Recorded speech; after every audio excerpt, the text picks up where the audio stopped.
자, 2020학년도 화성고 기출문제 13번 문제부터 좀 보도록 하겠습니다. 2학기 기말고사 문제고요. 13번 문제를 보시게 되면 이제 객관식에서 마지막에서 두 번째 문제였는데 한번 풀어볼게요. 최고차항의 개수가 양수인 이차함수 fx가 있고요. 그 다음에 x가 5보다 작은 거에서 정의된 gx 유리함수 문제네요. 자, 그랬을 때 3보다 작은 실수 t에 대해서 자, 요 표현이 나왔거든. t랑 t 플러스 2 사이, x의 좌표가 t랑 t 플러스 2 사이에 있는데 문제에서는 뭘 구하라고 그랬냐면 합성함수의 최소값을 구하래요. 아, 2차 함수에다가 f가 2차 함수인데 거기에다가 gx라는 함수를 내가 집어넣었을 때의 함수값, 그랬을 때 최소값을 우리는 ht라고 하는데 ht가 다음 조건을 만족한다고 합니다. 첫 번째 경우를 보시면 t가 1이라는 것보다 작을 때 f, g, t 플러스 1을 합성한 값이 최소값이 된다라고 얘기했고, 그 다음에 ht라는 함수가 1부터 3 사이에, t가 1부터 3 사이에 있을 때는 6이라는 값을 갖는다고 그랬는데 6이라는 것은 이제 상수니까 요 값은 일정하다라고 얘기할 수가 있고, 따라서 일정하다는 얘기는 최소값에 변화가 없다. 즉 최소값이 그대로 유지가 된다라고 생각을 할 수가 있겠네요.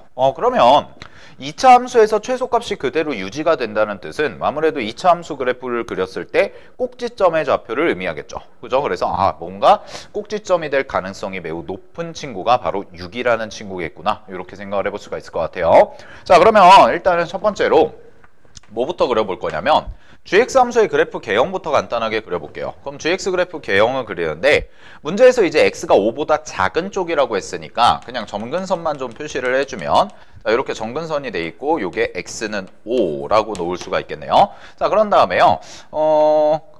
여기다가 x축 요 정도 그려놓고 그 다음에 가로점근선, 가로점근선은 1이겠지? 그래서 1이라고 이렇게 잡아놓은 다음에 여기에다가 유리함수 그래프 하나 이렇게 그려주면 음수니까 이런 식으로 그래프가 그려질 겁니다. 여기까지 괜찮죠? 자, 근데 잘 보세요. 근데 t라는 것과 t 플러스인데 5보다 작은 쪽에서 지금 gx라는 함수의 그래프 개형이 이렇게 그려지거든? 자, 그러면 잘 봐. 합성함수 그래프 문제 풀 때는 x라는 범위가 있고요. 그 다음에 x에서 이제 누구의 대응이 되냐면 gx의 대응이 될 거고, 그 다음에 요거를 또 합성을 시키니까 f 합성 gx라는 함수의 대응이 될 거야. 여기까지 괜찮죠? 자, 근데 잘 봐. t부터 t 플러스인데요. 요 그래프 개형을 봤더니 얘는 증가하고 있는 형태네요, 현재.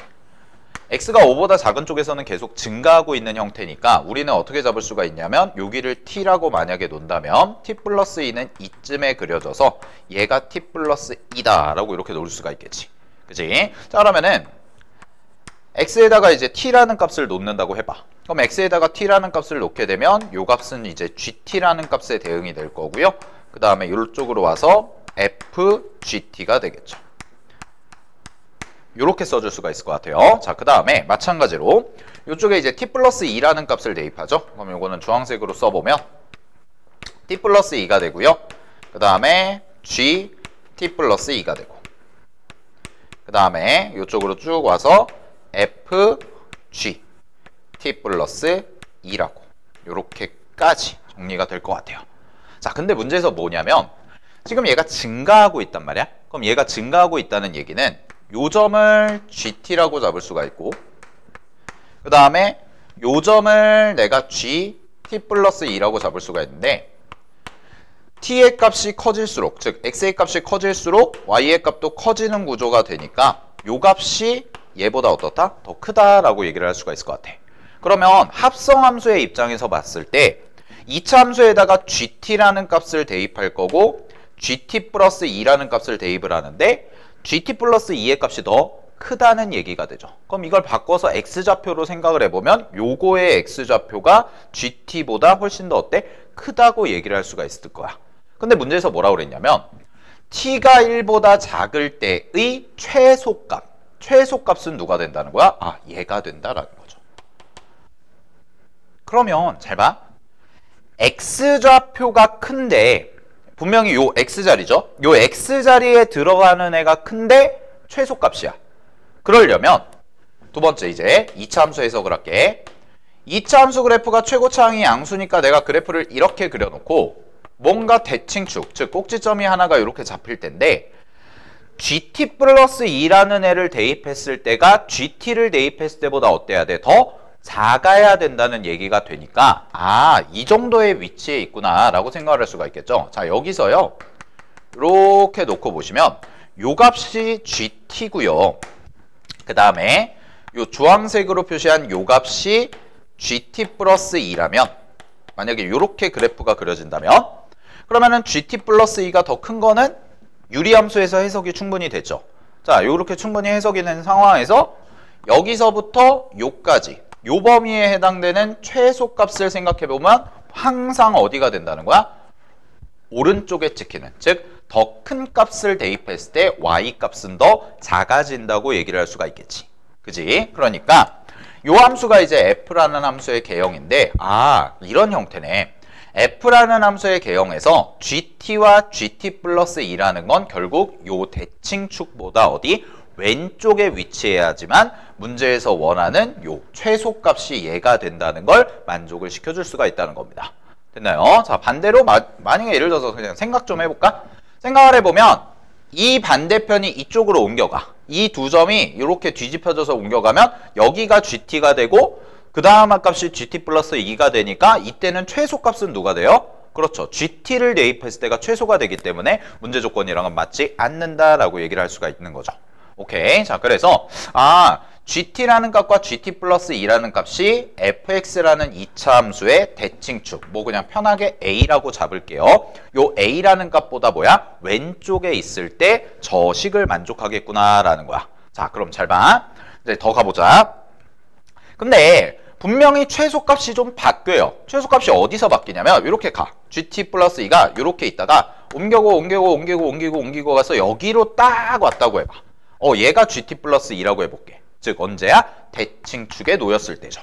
그럼 대칭축에 놓였을 때의 최소값은 GT 플러스 1을 F에 대응한 값이면서 동시에 누가 돼야 돼? 꼭지점의 Y좌표가 최소값인 거죠.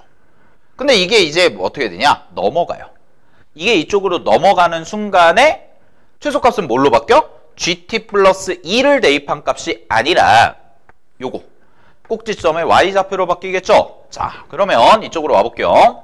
문제에서 주어진 조건이 F라는 함수에다가 내가 GT 플러스 2라는 걸 대입을 했어. 그때까지가 최소이다가 T가 1이 되는 순간에, 즉 여기가 경계가 될 텐데 T가 1이 되는 순간에 갑자기 뭘로 바뀐다는 거야? 6이라는 최소값으로 바뀐다는 얘기가 되겠네. 아, 그럼 이런 거구나. 자, 이쪽으로 와서 2차 함수를 하나 더 그려볼게요. 하나만 더 그려서 얘를 아까 꼭지점 A라고 놨고요. 얘를 A라고 놨고 만약에 GT 플러스 2가 여기 찍히고 GT라는 게 뭐 요 정도에 찍혀서 요렇게 돼서 여기서부터 요까지 요 사이에서 최소값을 구해봐라 라고 한다면 요 주황색이 지금 뭐냐면 얘가 GT 플러스 2를 대입한 건데 그 값보다 누가 더 밑에 찍혀? 꼭지점의 Y좌표. 이렇게 보라색 점 찍은 꼭지점의 Y좌표가 더 최소가 되기 때문에 이때는 최소값이 누가 되는 거야? 꼭지점의 Y좌표라고 할 수가 있겠다라는 거지. 그러면은 정리해보면 이런 얘기가 되겠네요. 자, X가 A일 때 이게 꼭지점의 X좌표인데 꼭지점의 Y좌표 그 값이 얼마가 된다는 거야? 바로 6이 될 수밖에 없다라는 거죠. 되나요? 이게 6이구나 라고 얘기를 할 수가 있고 그 다음에 GT 플러스 2라는 값이 T가 1일 때 바뀌는 형태가 되니까 T에다가 1을 대입해보면 G3이 될 거고요. 그 G3의 값이 얼마가 된다는 거야? 바로 꼭지점의 X좌표가 될 수밖에 없겠구나 라는 거지. 그지? 즉 여기 그림에서 말씀드렸던 것처럼 GT 플러스 2가 이제 이쪽에 있을 때는 최소값이 요거를 대입한 F 자리에 요거를 대입한 함수가 되는데 얘가 계속 옮겨가는 거야. 옮겨가서 꼭지점의 X좌표와 딱 일치가 될 때까지는 이걸 대입한 게 최소값이라고 얘기를 할 수가 있는데 이 GT 플러스 2라는 값이 A를 넘어가는 순간에는 그림이 이렇게 바뀌면서 최소값도 바뀌는 형태가 되겠다라는 거죠. 따라서 그 경계가 바로 뭐야? T에다가 1을 대입했을 때, 즉 이 자리에 1을 대입했을 때 G3 값이 바로 A가 된다는 거고요. 자, GX라는 함수는 여기 나와 있죠. 1 마이너스 1x 빼기 5분의 2가 되니까 여기다가 1을 대입해 주시면 마이너스 얼마가 돼요? 마이너스 2분의 1이 돼서 1 빼기 2분의 1이니까 얘는 2분의 3이라는 값이구나까지 찾은 거지. 아, 그러면 끝났어요. 우리는 결국 fx를 추론해야 되니까 fx라는 2차 함수는 최고차항의 계수는 아직 모릅니다. k라고 놓고요. 그런 다음에 꼭지점의 x좌표가 바로 2분의 3, 그 다음에 6이 이런 함수가 바로 fx 그래프가 된다라는 얘기가 되겠죠. 그죠? 자, 그럼 이제 k값 찾아줘야 되는데 k값은 이제 안 쓴 조건이 나라는 조건이 있어요. 자, 나에서 뭐라고 얘기하냐면 나에서는 h-1입니다. 이 값이 얼마다? 8이다 라고 돼 있거든. 근데 h-1이면 자, 다시 이쪽으로 와서 t가 1보다 작은 쪽에서의 최소값이죠. 그러니까 여기다가 마이너스 1을 대입한 형태가 되잖아. 따라서 h-1이라는 형태는 fg 그 다음에 마이너스 1 대입하면 1이다 라고 이렇게 써줄 수가 있을 것 같아요. 그러면 g1은 저기다가 1 대입해 보시면 되겠죠.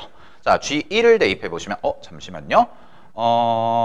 아이고, 쌤이 여기 계산 실수했네요. 3을 대입하면 2분의 3이 아니라 2가 돼야죠.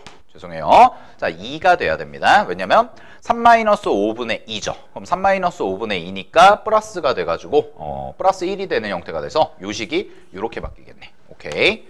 자, 요거 수정 좀 하고요. 자, G1이 얼마가 되는 거냐면 요 값이 바로 2분의 3이 되는 거겠죠. 그죠? 자, 2분의 3이 되니까 F 2분의 3이 얼마가 나오는 거야? 8이라고 해서 나오는 거겠지. 그지? 그래서 여기다가 2분의 3을 대입하면 K값이 나오고 그 K값은 8이 돼서요. fx라는 값은 8 곱하기 x-1의 제곱 2의 제곱 더하기 6이라고 써지는 요런 함수가 되기 때문에 문제에서의 정답을 찾아보시면 문제에서는요. F4를 구하라고 했습니다. F4를 구하라고 그랬으니까 8 곱하기 4 빼기 2의 제곱이니까 4가 될 거고요. 더하기 6이 돼서요. 정답은 38이라고 이렇게 써지는 문제였습니다. 됐죠? 자, 그래서 유리함수와 이차함수의 합성함수 형태에서 우리는 t부터 t 플러스 2까지 저 문제에서 주어지는 범위가 바뀌는 구간까지의 최소값을 찾는 문제였고 그 최소값 이용해가지고 문제답 찾아주시면 정답 쉽게 찾을 수 있는 문제였어요. 됐죠? 자, 그러면 14번 문제로 넘어가 보도록 하겠습니다. 자, 14번 문제 가보도록 할게요. 객관식 마지막 문제였고요. 자, 그 다음에 함수 fx에 대해서 다음 조건을 만족시키는 애가 이렇게 가나가 주어져 있는데 이 문제는요. 일단 결론부터 얘기를 해드리면 중요한 것은 괜히 객관식 마지막에 있다 보니까 막 어렵게 과대 해석을 해서 풀 필요가 없어요. 그냥 문제에서 주어진 조건 그대로 계산 끌고 가면 답이 바로 나오는 문제야. 그러니까 뭔가 이게 의미가 있을 것 같다라고 자꾸 시험장에서 확인을 하고 이게 무슨 의미가 있을까 자꾸 고민을 하다 보면 오히려 문제를 더 못 풀 가능성이 있었다는 얘기예요. 그냥 문제에서 주어진 대로 그리고 여러분들이 교육과정에서 배우신 대로 그대로 접근하면 되는데 자, 문제 한번 볼게요. 자, 함수 fx가요. ax 플러스 b분의 cx 플러스 d라는 형태의 유리함수가 주어져 있는데 가조건부터 보시면은 두 직선이 1,2에서 수직으로 만난대요. 자, 여기 동그라미 칠까? 수직으로 만난대. 두 개가 주어진 거예요. 이 말은. 첫 번째는 뭐냐면 수직이니까 기울기가 두 개를 곱했을 때 마이너스 1이다 라는 것을 찾아낼 수가 있는 거고 두 번째 같은 경우는 만난다죠. 만난다니까 1,2 대입하고 1,2 대입한 게 어떻다? 서로 똑같다라는 거야. 됐니? 자, 그러니까 가조건에서 바로 그냥 해석을 해버리면 가에서는요. 첫 번째 두 직선이 수직으로 만나니까 A라는 것과 C라는 것을 곱한 게 마이너스 1이다. 그냥 이렇게 처리하시면 되겠지. 됐니? 자, 그 다음에 두 번째 갈게요. 두 번째 조건은 1을 대입해요. 1을 대입하면 A 플러스 B가 2라는 게 바로 나오고 그 다음에 C 플러스 D가 얼마라는 게 나와? 2라는 것까지 이렇게 나온다는 거야. 자, 여기까지가 괜찮을 것 같아. 됐니? 자, 그래서 A 플러스 B가 2고요. 마찬가지로 C 플러스 D도 2가 되는 형태가 됩니다. 자, 그리고 A랑 C를 곱한 게 얼마다? 마이너스 1이다 라는 것까지 찾아낼 수가 있는 거야. 자, 그 다음에 나 조건을 볼게. 그러니까 나에서 괜히 확대 해석을 해가지고 이게 어떤 의미일까? 뭐 이런 걸 생각할 수가 있는데 자, 볼게요. 그냥 푸시면 돼요. 역함수가 존재한다고 그랬고요. 마이너스 a분의 b가 아닌 그럼 이거는 뭐야? 정의역을 의미하겠죠? 문제에서 ax 플러스 b가 0이 되면 0이 아니어야 함수가 정의가 될 테니까 따라서 정의역이고 모든 실수에서 뭐가 같대? 역함수와 원래함수가 같대. 그러면 사실 이런 생각은 떠올려 볼 수가 있거든. 역함수랑 원래함수가 같다는 얘기는 정확하게 y는 x 대칭을 시켰을 때 그래프가 정확하게 겹쳐진다는 얘기야. 즉 무슨 얘기냐면 유리함수에서 이렇게 쌍곡선 두 개가 그려지죠. 그 다음에 y는 x를 딱 그렸을 때 그 y는 x라는 선에 대해서 딱 접혀가지고 모든 게 다 일치해야 된다. 즉 빗나가는 부분 없이 다 완벽하게 돼야 된다. 뭐 이런 느낌인데 그런 거 고민하실 필요 없이 그냥 식으로 풀면 바로 답이 나오는 문제예요. 자 볼게요. 결국은 a값, b값, c값, d값 다 찾아주면 우리 답 찾을 수 있는 거 아니야? 점근선의 교점이니까. 자 나 조건은 그래서 어떻게 쓰면 처리할 거냐면 그대로 가볼게. ax 플러스 b분의 cx 플러스 d야. 이게 뭐냐면 fx고요. 그 다음에 요거랑 누구랑 똑같냐면 유리함수의 역함수니까 공식 그대로 쓰시게 되면 ax 마이너스 c 분의 마이너스 b x 플러스 d다. 이거 두 개가 서로 어떻다? 같다라는 얘기가 되는 거죠. 즉 원래 함수 f와 역함수가 서로 어떻다? 같다라고 놓고 식을 싹 연립을 해보면 자, 이 정도 느낌까지 잡을 수 있을 것 같아. 왼쪽과 오른쪽의 개수 비교를 합니다. 왼쪽과 오른쪽의 개수 비교를 하시게 되면 c라는 값과 마이너스 b라는 값이 서로 어떻다? 같다라는 걸 알 수가 있어요. 따라서 우리는 c라는 값을 뭐라고 쓸 수가 있냐면 마이너스 b라고 이렇게 써줄 수가 있겠네. 자 그러면 이쪽으로 와볼까? 요쪽으로 와서 그대로 써보시면 C 자리에다가 B죠. 미안해요. B 자리에다가 마이너스 C를 대입해보면 요 식이 이제 어떻게 바뀌냐면 A 마이너스 C라는 것이 얼마다? 2다 라고 나온 거야. 자 그 다음에 여기 있죠. A라는 것과 C라는 게 마이너스 1이니까 곱한 게 마이너스 1이니까 이거 두 개를 연립을 해보면 이거 두 개를 만족하는 애를 찾으면 되는 거 아니야? 그지? 그럼 이거 두 개 만족하는 A 값은 바로 뭐가 될 거냐면 1이랑 그 다음에 C는 얼마가 되는 거야? 마이너스 1이 되면 이렇게 두 개를 만족시키는 A값과 C값을 어떻게 한 거예요? 바로 찾은 거예요. 그럼 끝났네요. A가 1이고 C가 마이너스 1이야. 그러면 B는 얼마가 될 거냐면 B값은 요거에다 부호만 바꾸니까 1이 될 거고 그 다음에 D값은요 여기다가 마이너스 1이니까 넘어가시게 되면 3이 돼서 D라는 값이 3이라는 것까지가 나오게 되겠네요.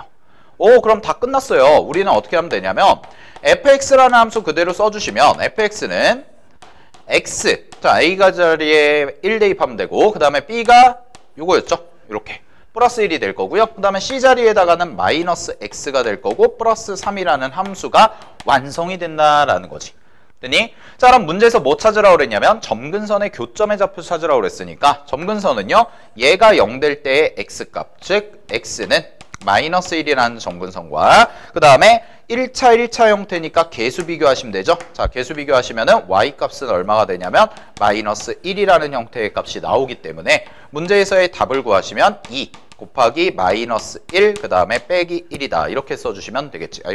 플러스 1이다 이렇게 써주시면 될 거고요. 따라서 정답은 얼마가 되냐면 마이너스 1입니다 라고 해서 2번이 정답인 문제였습니다. 되나요? 자 그러니까 요 표현이 굉장히 중요한 표현인 건 맞아요. 여기 보시면 요 표현이 굉장히 중요한 표현인 건 맞지만 그냥 문제 우리가 답을 찾아가는 입장에서 시험장에서는 그냥 알고 있는 대로 쭉씩 써가지고 가면 된다라는 거야.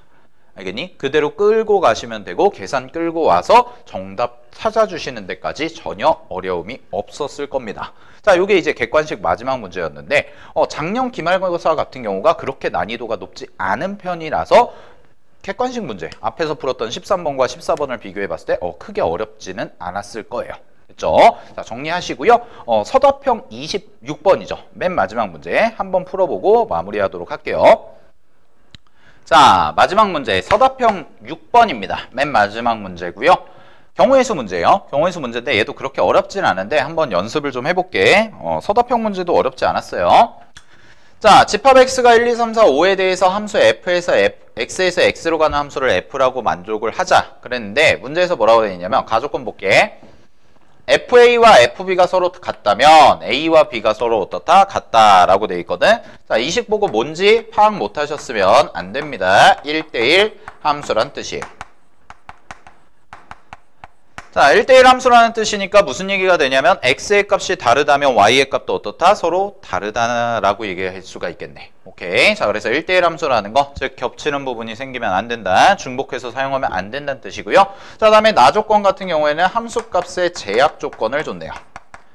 제약 조건. 자, F1은 뭐가 되면 안 되고요. 3이 되면 안 되고요. F2는 1이 되면 안 된다. 이렇게 준 거거든. 자, 근데 문제에서 뭐라고 정의를 했냐면 Fi라는 것을 Yi라고 하자라고 했고 I 자리에는 정의역의 원소들 1, 2, 3, 4, 5를 각각 대입을 할 건데 그때 함수값이죠. 1을 대입했을 때, 2를 대입했을 때, 3을 대입했을 때 함수값들을 각각 Yi라고 한 겁니다. 그 Yi라고 했을 때 이렇게 숫자를 뭐하자? 만들어주자 이 얘기야. 그럼 그 얘기는 무슨 얘기냐면 결국은 F1, F2, F3, F4, F5 각각의 함수값을 가지고 그 함수값을 가지고 자연수를 만들어 볼래? 라는 얘기가 되거든. 자, 그래서 1번에서는 5자리 자연수의 개수를 구하라고 그랬어요. 자, 그럼 이쪽으로 와볼게요. 자, 써봐야죠. 써보면 되니까 1, 2, 3, 4, 5 이렇게 그냥 쓰고 마찬가지로 1, 2, 3, 4, 5 이렇게 쓴 다음에 자, 첫 번째 케이스를요. 이렇게 잡아볼게요. 자, 케이스를 문제에서 나 조건에서 F1이 3이 아니라고 그랬고 F2가 1이 아니라고 했기 때문에요. 제약 조건이 두 개를 모두 만족을 시켜야 되니까 하나 정도는 고정을 해주자라는 거야. 하나를 고정하면 조금 편할 것 같아. 자, 그래서 F1이라는 숫자가 언제? 1일 때부터 한번 해볼게요. 자, F1이 1이라고 해보자. 그럼 이때 계산을 해보면 함수값의 개수는 자, 만들어지는 게요. F2를 이제 결정을 해야 되는데 F2라는 친구는 자, 이렇게 써볼까? 헷갈리지 않게. 1은 1로 갔어요 이미. 근데 이제 겹치면 안 되는데 2라는 친구는 지금 1이 되면 안 된다고 그랬단 말이야. 근데 1이 이미 1을 가져갔기 때문에 상관이 없어졌어요. 즉 무슨 얘기가 되냐면 2라는 친구는 이제 2, 3, 4, 5 4개 중에서 자유롭게 골라주면 된다는 얘기가 되죠. 자, 따라서 4가지 고르시면 됩니다.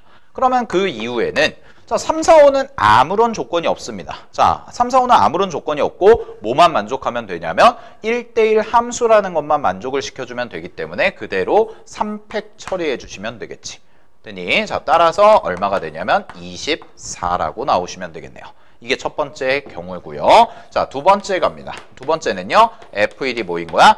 2인 거예요. 자, F1이 2라고 해볼게요. 그러면은 이때는 여기를 좀 지우고 F1을 2라고 이렇게 잡아봐. 그럼 F1이 2인데 F2는요 1이 되면 된다 안 된다? 안 된다고 그랬단 말이야. 그럼 F2는 1이 되면 안 되니까 여기도 못 가. 여기도 못 가니까 어떻게 돼? 이거 세 개 중에서 골라줄 수밖에 없겠죠? 따라서 두 번째 케이스에서는 어떻게 되는 거야? 두 번째 케이스는 F2를 결정하는 게 3가지가 된다라는 겁니다. 그러면 나머지 것들 이제 생각을 하는데 나머지 것들은요. 어차피 F2도 정해졌잖아요. 그럼 이거는 똑같이 남은 원소 3개에다가 1대1 대응을 시켜주면 되는 거기 때문에 그대로 3팩 처리하시면 되겠네요. 그래서 얘도 얼마가 나와요? 얘는 18가지가 나와요. 자, 그러면 세 번째 F1은요 이제는 3이 되면 안 되니까 4일 때를 해보면 될 텐데 F1이 4일 때도 두 번째 경우와 마찬가지로 나오니까 이때도 경우의 수는 18개가 나올 거고요. 마지막으로 F1이 5인 경우 F1이 5인 경우에도 경우의 수는 동일하게 몇 개가 나올 거야? 18개가 나올 겁니다. 자, 끝났죠. 그래서 이거 다 더하시면은 1번의 정답이 됩니다. 따라서 1번 문제의 정답은 몇 개? 78개입니다. 이렇게 바로 정리해 주시면 되겠지. 됐니? 정리하시고요. 자, 2번 문제 가보도록 할게요. 2번은요, 이제 순서 배열이에요. 자, 순서 배열인데 5자리 자연수를 차례대로 가장 작은 순서대로 가장 작은 수부터 차례대로 나열을 했을 때 몇 번째? 49번째 숫자가 뭡니까? 라고 물어봤거든. 자, 그러면 우리 이런 생각을 할 수가 있어요. 잘 보세요. 5자리니까 하나, 둘, 셋, 넷, 5인데 여기에서 F1을 기준으로 이렇게 딱 나눠놨어. 그럼 F1이 가장 먼저 오는 애가 될 거고요. 그 가장 먼저 오는 애 중에서 제일 작은 거부터 차례대로 하나씩 순서 세보면 될 거 아니야? 자, 그러면 여기가 1일 때 해보자. 얘가 1이야. 몇 개 나왔어? 24개 나왔어요. 그냥 24개 나오네 라고 체크하시면 되지. 그죠? 그러니까 1번에서 이미 다 풀어놨기 때문에 2번은 어떻게 돼? 시간이 훨씬 더 단축이 될 수가 있다는 겁니다. 되나요? 그래서 이렇게 1번과 2번이 연달아서 나오는 약간 새끼 문제가 나오는 문제 같은 경우에는 이렇게 1번을 잘 풀어놓으면 2번의 계산 과정도 금방 풀 수가 있다라는 거 항상 염두를 해두시고요. 자, 그래서 얘가 1일 때는 몇 가지가 나와? 24개가 나와. 그러면 좀 빨리 가볼까? 자, 얘가 2야. 앞자리가 2예요. 그럼 요 뒤에 몇 개 어떻게 생기는지 모르겠지만 일단 18개가 나온다는 것까지는 알 수가 있지. 그지? 그러면은 24랑 18을 더하시면은 몇 개가 돼요? 42개가 돼요. 아, 거의 다 왔어요. 그럼 이제 몇 번째 거 찾으면 돼? 49번째 찾으면 되죠? 자, 49번째니까 갈게요, 이제. 앞자리가 4일 때 가자라는 거죠. 자, 앞자리가 4예요. 3은 안 되니까. 하나, 둘, 셋, 4개. 이렇게 나옵니다. 자, 그러면 그 다음에 올 수 있는 숫자, 이제 요 안에서 49번째가 있을 것 같으니까 좀 천천히 해볼게. 자, 맨 앞이 4입니다. 맨 앞이 4고요. 그 다음은 뭘 할까? 1이라고 놓으시면 되겠죠. 그죠? 이렇게 놓으면 되나요? 안 되죠. 네. 왜요? FE가 1이 될 수가 없기 때문에. 그래서 뭘로 가야 돼? 2로 가야겠네. 됐죠? 네, 제약 조건 지켜주셔야죠. 자, 그러면 여기서는요. 나머지 3개는 뭐가 나오든 간에 몇 개가 나와? 6개가 나와요. 그러면은 이렇게 누적을 시키면 더해가면 42개에다가 6개까지 했으니까 여기까지가 몇 번째인 거야? 아, 오케이. 48개까지 나온 거야. 아, 그러면 49번째 숫자는 그 다음 숫자겠네요. 자, 그럼 갑니다. 앞자리가 4고요. 두 번째 자리는 2일 때는 이미 다 계산을 했지. 그지? 그러니까 얘가 얼마가 돼야 돼? 3이 돼야겠네요. 그죠? 자, 그 다음에 이제 작은 순서대로 써줘야 되니까 그럼 남은 숫자 1이랑 2랑 5인데 작은 순서대로 써줘야죠. 100의 자리부터. 자, 따라서 이게 몇 번째 숫자가 되는 거야? 49번째. 49번째 숫자가 되기 때문에 정답은 43,125가 정답이었습니다. 됐나요? 자, 여기까지 해서 화성고 작년 기출문제 중에 좀 주요 문항들을 풀어봤는데 13번이랑 14번이랑 20번, 뭐 서답형 6번 정도 제외하고는 크게 어렵게 느껴지는 문제들이 없었어요. 그러니까 작년 기말이 좀 쉬웠다는 얘기야. 알겠니? 그러니까 이 정도 문제 잘 정리해 두시고 시험이 이렇게 나오면은 하나 틀리는 거에 되게 치명적일 수가 있습니다. 아시겠죠? 그러니까 그런 등급 관리하실 때 꼼꼼하게 그리고 정확하게 푸는 연습 늘 마무리 잘 하시고 이제 모의고사나 이런 데 나왔던 문제들이 좀 자주 출제가 되니까 계산 실수 없이 잘 마무리하시기 바랍니다. 아시겠죠?